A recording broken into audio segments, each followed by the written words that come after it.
Hello friends, welcome to Art of Samayal. இந்த வீடியோவை like பண்ணுங்க, ஷேர் பண்ணுங்க, சப்ஸ்கிரைப் பண்ணுங்க, அந்த பெல் பட்டன் அமுத்துங்க.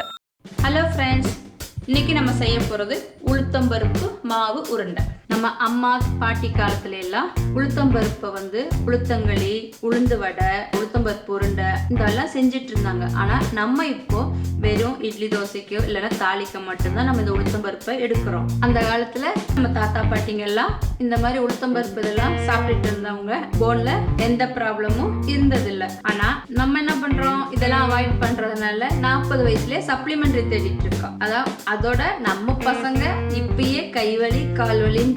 அதனால நம்ம பசங்களுக்கு நம்மளோட பாரம்பரியமான உணவை இந்த மாதிரி உளுத்தம்பருப்பு உருண்டை எல்லாம் செஞ்சு கொடுத்து நம்ம பசங்களை ஆரோக்கியமாக வளர்க்கலாம். இந்த உளுத்தம்பருப்பு மாவு உருண்டை செய்ய தேவையான பொருட்கள் என்னன்னு பார்க்கலாம். வெள்ளை உளுத்தம்பருப்பு 1.5 கப், சர்க்கரை 3/4 கப், ஏலக்காய் பவுடர் பண்ணினது 1/2 டீஸ்பூன், நெய் 1/4 கப், முந்திரி பருப்பு தேவையான அளவு. இதுதான் நம்ம உளுத்தம்பருப்பு மாவு உருண்டை செய்யறதுக்கு தேவையான பொருட்கள். இப்போ ஃபர்ஸ்ட் நம்ம உளுத்தம்பருப்பெல்லாம் வறுக்கணும், அதுக்கு ரெடி பண்ணலாம். இப்போ இந்த உளுத்தம்பருப்பு உருண்டை செய்யறதுக்கு உளுத்தம்பருப்பை நம்ம நல்லா வறுத்துக்கணும். இப்போ அதுக்கு ஒரு வானல் வச்சாச்சு, அடுப்பை வச்சுட்டேன். இப்போ வானல் நல்லா சூடாயிடுச்சு. நம்ம எடுத்து வச்சிருக்கிற உளுத்தம்பருப்பை இதில் போட்டுடலாம். உளுத்தம்பருப்பு நல்லா வாசனை வர வரைக்கும் வறுக்கணும். இந்த உளுத்தம்பருப்பு உருண்டை என்னன்னா எப்பனாலும் சாப்பிடலாம். இந்த உருண்டை உடம்புக்கு நல்லது. செஞ்சு வச்சுட்டா வீட்டில் பசங்களுக்கு கொடுக்கறதுமே அவங்களுக்கு போன்ஸ்க்கு நல்லா ஸ்ட்ராங் ஆகும். மெயினாக இது லேடிஸ்க்கு நல்லது. நம்ம பாட்டி அம்மா காலத்துல எல்லாம் இந்த உருண்டை அடிக்கடி செஞ்சு கொடுப்பாங்க இல்லையா பொன் குழந்தைங்களுக்கு.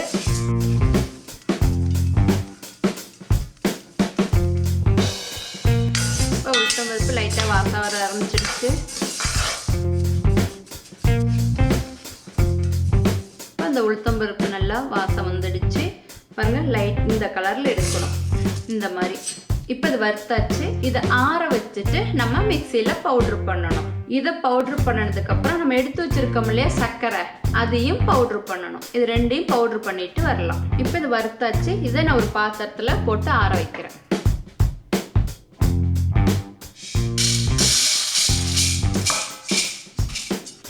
இது போட்டு வச்சாச்சு. இது ஆறட்டும். ஆறுனதுக்கு அப்புறம் நம்ம இதை மிக்சியில நைஸா பவுடர் பண்ண வேண்டாம், ரவை மாதிரியும் பவுடர் பண்ண வேண்டாம், மீடியத்துல நல்லா பவுடர் பண்ணிட்டு வந்துடலாம். இப்போ நம்ம உளுத்தம்பருப்பு வறுத்து வச்சோம் இல்லையா, அது ஆறுனதுக்கு அப்புறம் பவுடர் பண்ணிட்டு வந்தாச்சு. அடுத்து எடுத்து வச்சிருக்கிற சர்க்கரையும் இந்த மாதிரி நைஸா பவுடர் பண்ணிட்டு வந்துட்டேன். இப்போ இந்த உளுத்தம்பருப்பு பவுடர்லயே இந்த பொடிச்ச சர்க்கரையும் இதுல போடுறேன். இனிப்பு அவங்கவுங்களோட விருப்பம். சர்க்கரை ஜாஸ்தி வேணும்னா இன்னும் கொஞ்சம் சர்க்கரை போட்டுக்கலாம். இப்போ இது ரெண்டையும் எடுத்து வச்சுட்டு நம்ம முந்திரி பருப்பை வறுத்து போடலாம். அதுக்கு ஒரு பேன் எடுத்துட்டேன், அடுப்பை வச்சுட்டேன். இப்போ இந்த முந்திரி பருப்பு வறுக்கிறதுக்கு தேவையான அளவு நெய். இப்போ இந்த நெய் சூடானதும் நம்ம எடுத்து வச்சுக்கிற முந்திரி பருப்பு அதில் போட்டுடலாம். திராட்சை விருப்பம் இருந்துச்சுன்னா காஞ்ச திராட்சை இது கூட போட்டுக்கலாம். முந்திரி பருப்பு நல்லா வறுத்தாச்சு. நம்ம பொடிச்சு வச்சிருக்கோம் இல்லையா சர்க்கரையும் உளுத்தம்பருப்பு, அதில் இதை ஊற்றிடலாம்.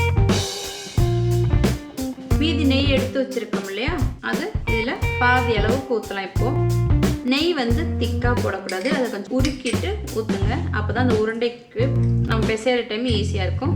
இதை நல்லா ரெண்டையும் மிக்ஸ் பண்ணிக்கலாம் எல்லாத்தையும். நெய் சூடாக ஊற்றுனதுனால தான் இப்போ நான் கரண்டி எடுத்துட்டு இப்போ நெய் ஆறிடுச்சு. இப்போ நம்ம கையிலேயே பிசைஞ்சிக்கலாம். இந்த மாதிரி நல்லா கையில் அப்படி மிக்ஸ் பண்ணிக்கலாம். மீதி இருக்கிற நெய்யும் இதில் ஊற்றிடலாம்.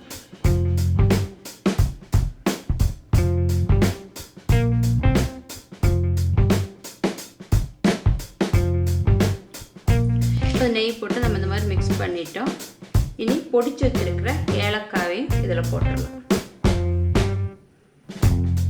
ஏலக்காய் நம்ம வெறுமனே மிக்சியில் பவுடர் பண்ணால் அது பொடிக்கிறது கஷ்டம். கொஞ்சம் சர்க்கரையை போட்டு அது கூட ஏலக்காய் போட்டு பவுடர் பண்ணிங்கன்னா ஈஸியாக பவுடர் ஆகும். அது மாதிரி பவுடர் பண்ணி எடுத்து டப்பாவில் வச்சிட்டிங்கன்னா உங்களுக்கு என்ன ஸ்வீட் பண்ணுறதா இருந்தாலும் அதை எடுத்து போட்டு ஈஸியாக இருக்கும். நெய் நான் நார்மலாக சொல்லியிருக்கேன். உங்களுக்கு நெய் நல்லா பிடிக்கும் அப்படின்னா இன்னும் கொஞ்சம் நெய் ஊற்றிக்கலாம். இப்போ இதை இந்த ஏலக்காய் பவுடர்லாம் போட்டு நல்லா இந்த மாதிரி மிக்ஸ் பண்ணிக்கணும்.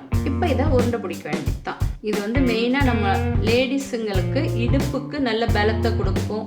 அது இல்லாமல் இதில் புரோட்டீன் ஜாஸ்தி உளுத்தம்பருப்பில். உங்களுக்கு உருண்டை பிடிக்க முடிஞ்சால் உருண்டை பிடிக்கலாம், இல்லைன்னா அப்படியே பவுலில் போட்டு பவுடராக கூட சாப்பிடலாம்.